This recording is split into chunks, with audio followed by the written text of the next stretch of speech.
On Wednesday evening, Lauralton Hall hosted an event featuring internationally renowned poet Nikki Giovanni. The civil rights activist and educator holds 19 honorary doctorates and was the first recipient of the Rosa L. Parks Award for Valor. We asked Miss Giovanni what was her current message to America's young people. I think it's good to be young because you have a certain spirit that you bring.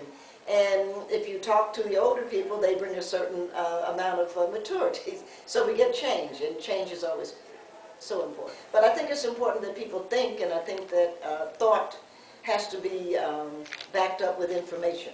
So I'm a big fan of read, and I'm a big fan of explore and question.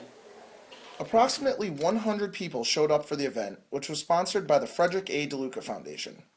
Some guests came early to share hors d'oeuvres and cocktails with the civil rights activists. We asked Ms. Giovanni about her current projects and to tell us about some of the people who have influenced her work. Well, I just completed editing a wonderful book called The 100 Best African American Poets.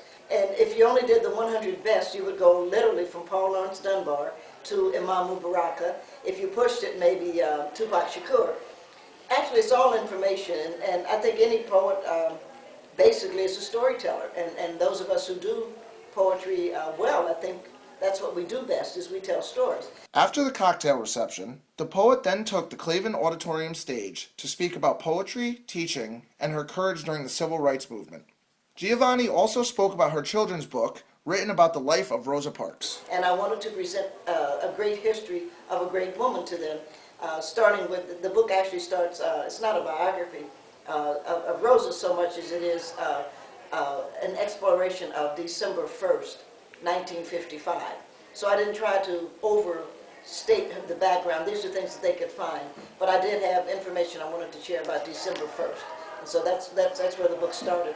And of course, then we ended up jumping to the end of the boycott. But I wanted people to see Mrs. Parks, how important she was to that process of that boycott.